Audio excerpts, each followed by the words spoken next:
Bismillahirrahmanirrahim. Assalamualaikum warahmatullahi wabarakatuh. Alhamdulillah alamin. Wa bihi nasta'inu ala umuri dunya waddin. Wassalatu wassalamu ala asrafil anbiya'i wal mursalin wa ala alihi wa sahbihi ajma'in. Alhamdulillah. Wassalatu wassalamu ala Rasulillah wa ala alihi wa sahbihi wa la haula wa la quwwata illa billah. Alhamdulillah, segala puji bagi Allah, sallallahu alaihi wasallam kepada junjungan kita, suri tauladan kita, uswatun hasanah kita, Nabi besar Nabi Muhammad sallallahu alaihi wasallam. Para pemirsa channel Al-Hudan Official yang dirahmati dan dicintai oleh Allah Subhanahu wa taala. Hari ini insyaallah kita akan membuka pembahasan tentang bedah buku Memorize is Easy. Bagi para pemirsa yang sudah memiliki bukunya, saya ucapkan selamat, karena hari ini insyaallah kita akan memulai syarah bagaimana sebenarnya penjelasan daripada buku Memorize is Easy yang saya sudah tulis, sehingga di sini terjadi pertanggungjawaban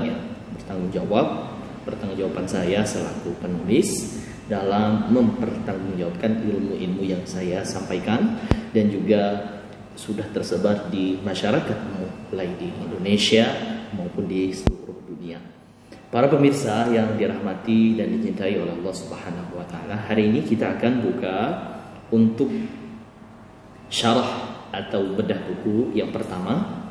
Kita akan masuk hari ini kepada penjelasan tentang daftar isi. Ya, jadi supaya para pemirsa di part 1 ini bisa mendapatkan yang namanya gambaran, bisa mendapatkan yang namanya cara memandang Memorize is Easy dengan baik dan benar, ya.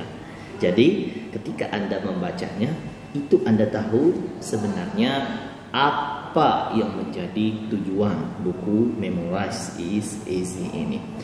Dan kita akan bedah insya Allah setiap minggu. Jadi kita akan punya namanya keberlanjutan hari ini, terus kemudian juga minggu depannya lagi, sampai dengan selesai kita syarah, ya, di jilid 1 maupun di jilid 2. Baik, kita buka untuk pelajaran kita untuk memahami daftar isi di Memorize is Easy ini dengan membaca basmalah. Bismillahirrahmanirrahim. Para pemirsa yang dirahmati dan dicintai oleh Allah Subhanahu wa taala, di dalam buku Memorize is Easy terdapat daftar isi di jilid yang pertama tentang yang namanya bagian 1 di sini adalah, ya, Memorize is Easy. Ya, apa sih yang ada di Memorize is Easy ini? Di bagian 1 terdapat yang namanya pengalaman menghafal Al-Quran. Ini adalah pengalaman penulis dalam prosesnya menghafal Al-Quran, ya, diikuti dengan ilmu-ilmunya nanti. Ya, jadi ketika tahsin, ya, Memorize is Easy ini, penulis akan menjelaskan yang namanya experience dia dalam menghafal. Ya, juga nanti diharapkan para pembaca ini bisa mendapatkan ibrah dari cerita ini. Ya, ini cerita fakta bagaimana, ya, seorang penulis ini dia belajar, ya, dalam menghafal Al-Quran.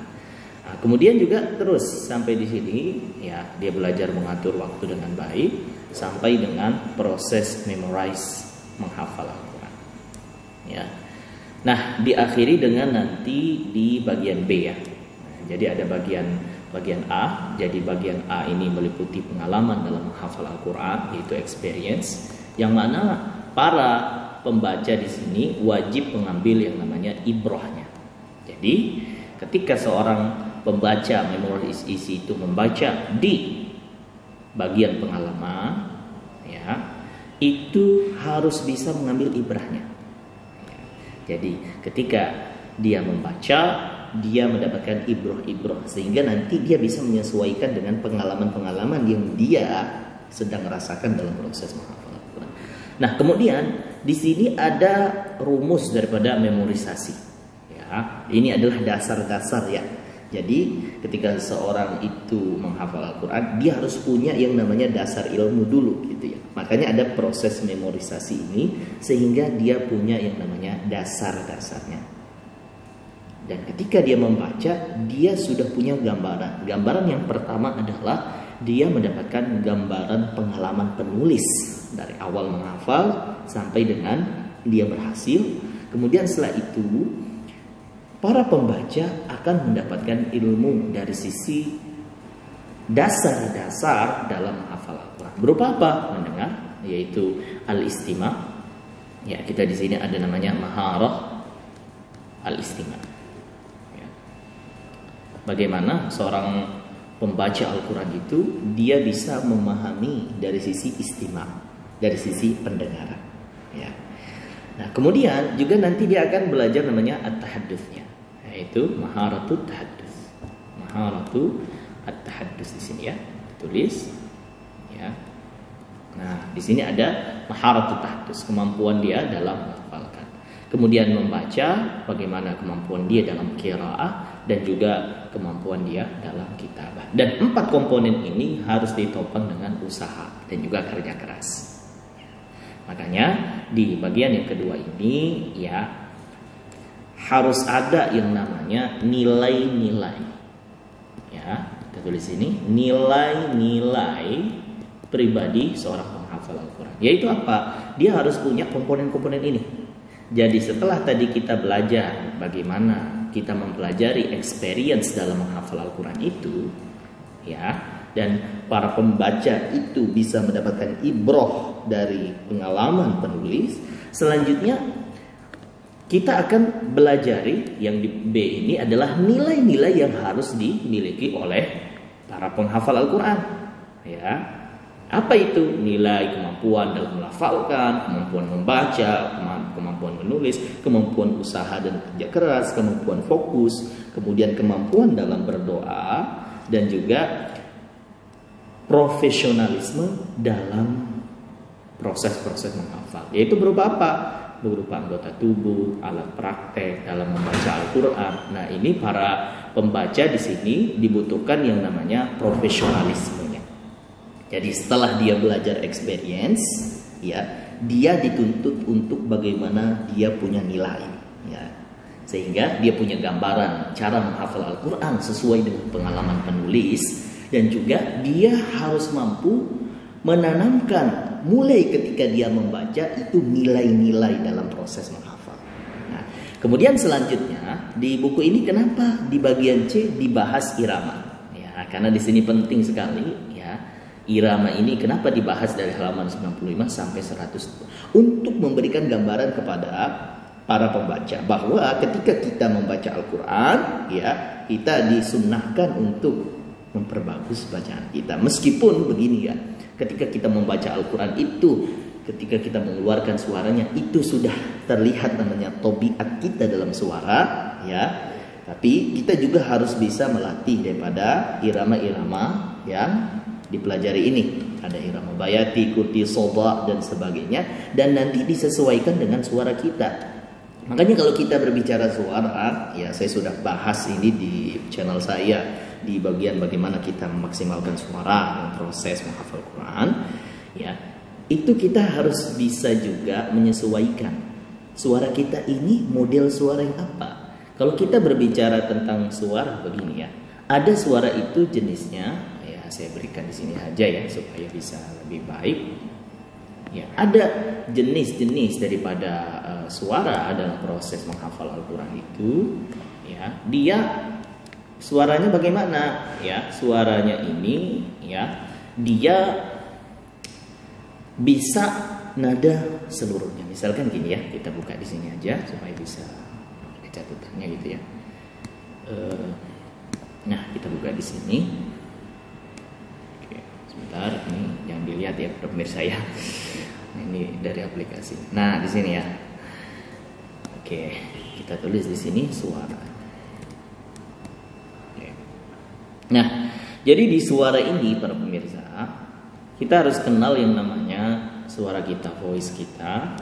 Voice kita ini jenisnya yang apa? Satu, voice kita ini jenisnya yang hanya bisa satu nada. Misalnya di sini voice, terus ini lambangnya voice, itu hanya bisa satu nada ya. Satu nada.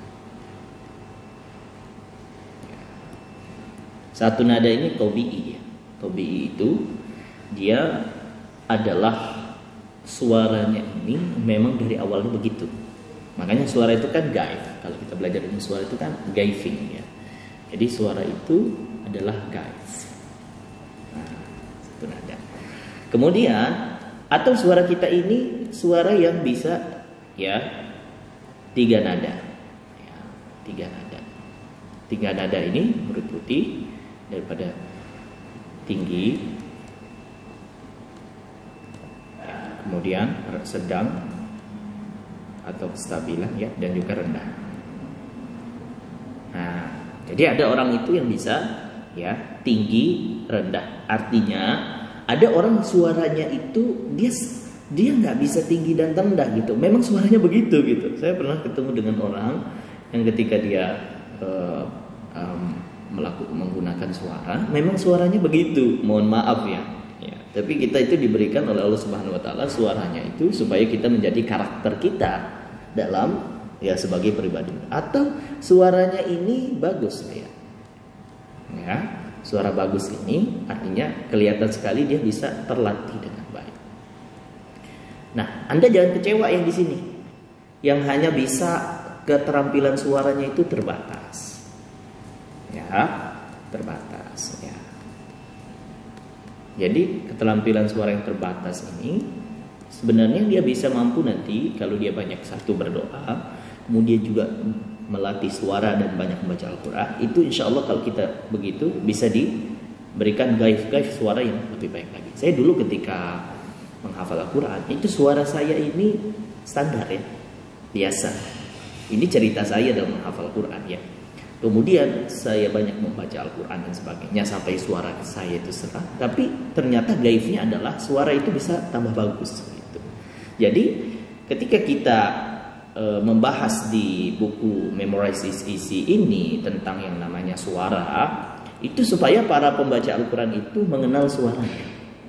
Makanya kalau Anda baca di buku yang ini, di Memorize is Easy ini, dia ada contoh syekhnya gitu. Kenapa harus ada contoh syekhnya Ustadz? Supaya nanti dia bisa menyesuaikan nih langsung gitu. Bahkan saya jelaskan sampai dengan detail daripada irama-iramanya begitu. Nah, artinya di sini ya para pembaca Al-Quran walaupun dia nggak sampai sedetail itu dalam memahami suara, bahkan dia sampai kepada ilmu maqamat, tapi dia menjadi seorang yang mengenal suaranya dengan baik. Ya, jadi harapannya kenapa ada yang C ini supaya para pembaca Al-Quran itu mengenal yang namanya suara, ya, mengenal voice. Jadi ketika dia nanti membaca Al-Quran, dia kenal suaranya gitu. Jadi suaranya ini di tingkatan yang mana, gaifnya itu yang bagaimana gitu ya. Dan saya nggak bisa bahas ini detail karena saya bukan ahli suara ya. Jadi ini kalau kita belajar ahli suara, saya juga sekarang sedang mempelajari bagaimana ilmu daripada maqamat ini. Ada syekh saya sedang belajar kemarin Ramadan, kami bersedia melanjutkan pelajaran tentang maqamat ya. Nah, itu saya sedang pelajari juga ya. Tapi yang mau saya tekankan di sini adalah para penghafal Al-Quran yang membaca buku Memorize is Easy ini, dia harus bisa mengenal suaranya dalam proses menghafal. Nah, kemudian setelah dia mengenal suara, dia harus bisa yang namanya mengenal jenis-jenis para penghafal Quran. Kenapa? Karena dia dalam prosesnya nanti dalam menghafal itu ada 3 orang nanti yang harus dia pilih. Apakah dia mau sekedar menghafal saja? Dan ini banyak orang yang memilih di sini. Dia hanya sekedar menghafal karena targetnya hanya 30 juz menghafal.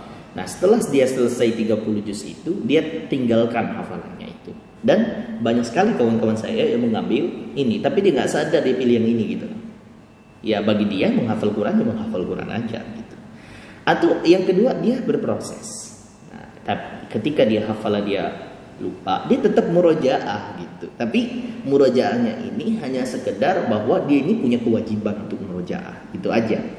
Dia nggak melihat bahwa Murajaah ini menjadi penghafal yang totalitas. Artinya ada level-level yang harus dia naikkan. Di samping dia menjadi seorang pemurajaah Al-Quran yang mencintai Al-Quran, tentunya dia harus menaikkan kualitas. Anda ketika murajaah, ini saya sering tekankan ya, Anda ketika murajaah betul tujuan Anda untuk mencintai Al-Quran. Tetapi para ulama salaf terdulu itu juga memperhatikan yang namanya hafalan dia. Makanya kita lihat cerita Imam Syafi'i itu ya, yang mengadu kepada Imam Waqi tentang kejelekan hafalannya. Itu tandanya kita bisa ngambil ibroh dari cerita Imam Syafi'i ini, bahwa Imam Syafi'i itu betul-betul punya perhatian tentang kualitas hafalan gitu. Dan ini kita mengikuti yang namanya Imam Madhab, Imam Syafi'i, ketika melihat bahwa syakatu ala su'i hifdzi, ya kan, syakatu ila Waqi, saya mengadu kepada Waqi tentang kejelekan daripada hafalan saya. Jadi seorang Imam Syafi'i itu betul-betul punya namanya perhatian dari sisi kualitas dalam hafalan gitu. Nah, di sini makanya penting ya, Anda memperhatikan ketika murajaah betul Anda ingin mencintai Al-Quran, oke betul, tapi jangan lupa Anda harus punya yang namanya kualitas Anda itu perhatikan. Nah, kemudian juga di bagian yang E di sini ada keberagaman metode menghafal. Nah, ini saya jelaskan kenapa ada keberagaman metode ini, supaya para penghafal Al-Quran ini dia tahu bahwa metode di dunia ini ada banyak gitu, dalam proses menghafal. Ya, makanya dia harus kenal itu sehingga nanti dia punya gambaran bahwa luas cara pandang dia dalam proses menghafal, gitu ya.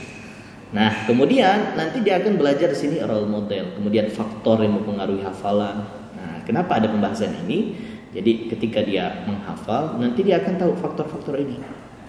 Ya. Kemudian juga ada faktor makanan penghafal. Nah, selesai. Ya, bagian pertama selesai. Nah, di bagian pertama ini sebenarnya cukup bagi para penghafal Al-Quran yang dia ingin menjadi penghafal Quran yang mulai, gitu ya. Tapi ada orang yang dia udah mempersiapkan ilmu gak mulai-mulai gitu loh. Nah, makanya di bagian pertama ini ya, setelah selesai membaca sampai dengan makanan, nah ini sebenarnya sudah cukup ya, cukup untuk memulainya. Nah, jadi para penghafal Al-Quran yang sudah beli buku Memories is Easy ini, itu sampai baca sampai sini Anda itu harus mulai gitu loh, supaya nanti Anda mampu merancang metodenya. Jadi tujuan daripada buku Memories is Easy adalah bagaimana menjadi panduan buku menghafal Al-Quran terbaik, baik itu di Indonesia maupun di internasional, ya, dan menjadi buku yang dapat diiringi dengan praktek gitu. Nah, itu visinya gitu ya. Jadi buku ini sebenarnya setelah selesai di bagian pertama, itu para penghafal Al-Quran yang masih pemula harus sudah mulai gitu. Jangan sampai nggak ada pemulaiannya gitu ya. Baru di bagian kedua ini perlahan-lahan dia membuat namanya metode dalam menghafal Al-Quran. Jadi para penghafal Al-Quran di buku Memorize is Easy ini ya, dia dituntut untuk mengenal cara dalam menghafal Al-Quran. Terus Ustadz, kalau misalkan sudah hafal, ini apa manfaatnya baca buku ini? Ya, Anda dapat experience-nya, kemudian Anda juga mengenal nanti metode Anda. Ternyata saya ini menghafalnya seperti ini, dan secara tidak sadar ternyata metode saya seperti ini. Dan nanti Anda punya metode sendiri gitu loh. Jadi saya mengajak kepada Anda yang membeli buku Memories is Easy ini, ya, dia bisa membangun metodenya secara mandiri. Ya, sehingga ketika dia menghafal itu dia enak. Dan dia bisa mengajarkan ke orang lain gitu ya. Makanya di bagian kedua ini ada metode ya, ini arahnya ke masa depan anak muda ya kan, kita karena ini anak-anak muda ini harus bisa menghafal Quran, karena kita mau kembali ke zaman generasi Abbasiyah yang mana anak-anak mudanya semuanya punya semangat menghafal Al-Quran. Itulah yang menjadikan generasi mereka menjadi generasi yang sukses gitu. Nah, kemudian juga selanjutnya di sini ada diferensiasi, kemudian juga tahapan merancang metode. Nah, ini kan udah mulai merancang-merancang, ini kan harus berpraktek gitu loh. Jadi ketika dia berpraktek terus 1 minggu, dia mulai merancang metodenya.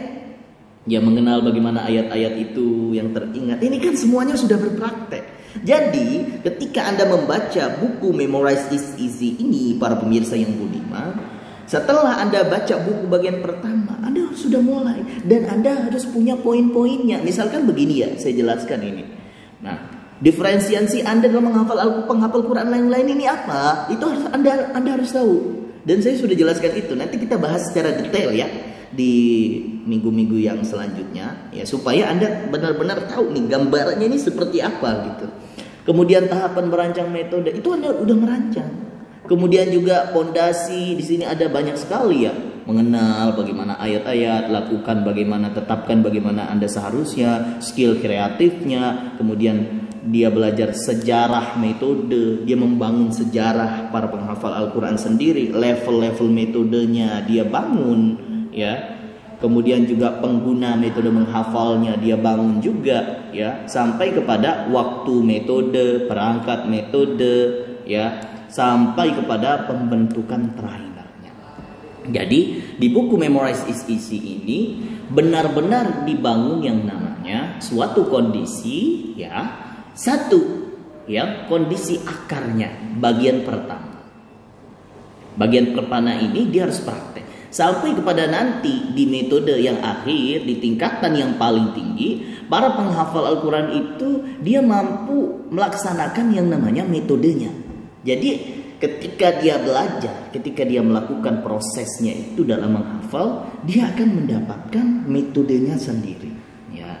Dan bahkan saya detalisasi di sini bagaimana secara detail supaya para pembaca ya yang membaca buku Memorize is Easy ini, dia mampu bukan hanya mendapatkan kulit daripada menghafal, tapi dia mampu membentuk metodenya secara mandiri. Akhirnya ya, ketika dia melihat sebuah metode dengan baik, metode yang lain ya, dia bisa mengenal nih apa yang harus saya ambil ya, adoption ya, untuk metode saya gitu ya. Hebatnya orang Cina itu kan seperti itu. Orang Cina itu dia bisa punya kemampuan belajar yang luar biasa ya. Pabrik-pabrik itu dikerjasamakan, kemudian mereka belajar, dan sekarang Cina luar biasa. Cina dia bisa membuat produk yang persis sama gitu. Nah ini hebatnya orang Cina itu seperti itu gitu ya. Jadi kita orang-orang Indonesia ini juga harus seperti itu. Kita bisa punya kemampuan dalam peniruan yang baik ya. Sehingga ketika dia sudah ya, kita melihat tiru, modification, nah, disitulah kita bisa mendapatkan yang namanya ya kecerdasan yang luar biasa dalam produk-produk kita. Terlebih karena kita khusus dan produk ya metode menghafal Quran, jadi dia bisa membentuk yang namanya metode dengan baik. Nah, ini dia nanti bisa ngajarkan kepada anak-anaknya gitu. Dan biasanya orang tua itu kan gak jauh-jauh beda dengan anaknya dalam proses potensinya. Nanti kalau kita belajar ilmu potensi kan ya ada namanya ilmu bakat gitu, nggak jauh-jauh dengan orang tuanya. Nah ini yang saya bisa jelaskan di daftar isi ya. Harapannya saya jelaskan seperti ini. Jadi Anda sudah punya gambaran dengan luar biasa nih ya. Kemudian juga Anda yang membeli buku Memorize is Easy boleh tanya di kolom komentar. Jadi kita aktif di sini ya. Kita ingin di channel Amildan Official ini semua orang-orangnya adalah para penghafal Al-Quran yang aktif gitu loh. Jadi ada diskusi di kolom komentar, kemudian juga bahkan Anda juga bisa ikut kelas kami dalam proses ya menghafal Quran. Jadi kita ini aktif ya. Pengguna-pengguna di channel Amildan Official ini betul-betul sobat Quraners yang mana dia para penghafal Quran gitu loh. Nah, setelah nanti kita sudah pelajari ini, insya Allah di minggu depan saya akan jelaskan bagaimana pengalaman saya dalam menghafal. Ya, saya akan jelaskan dengan detail sehingga saya bisa cerita kepada Anda semua ya. Dan ini bukan sombong-sombongan gitu ya, tapi saya ingin cerita ini supaya menjadi experience Anda, pengalaman Anda, dan bisa menjadi inspirasi ya bagi para penghafal-penghafal Al-Quran di Indonesia maupun di seluruh dunia. Ya, semoga bermanfaat pelajaran kita, Sobat Quranas dimanapun Anda berada. Ya, kalau Anda suka dengan video saya, jangan lupa subscribe. Dan kalau Anda ingin membeli bukunya, kami terbuka untuk Anda. Silakan hubungi kepada nomor-nomor kami yang sudah kami sampaikan di media sosial kami. Ya, kami terbuka kepada Anda yang ingin punya solusi menghafal Al-Quran dengan baik dan ingin punya solusi mencintai Al-Quran dengan baik. Saya Mildan Official undur diri. Bila taufiq wal hidayah. Wassalamualaikum warahmatullahi wabarakatuh.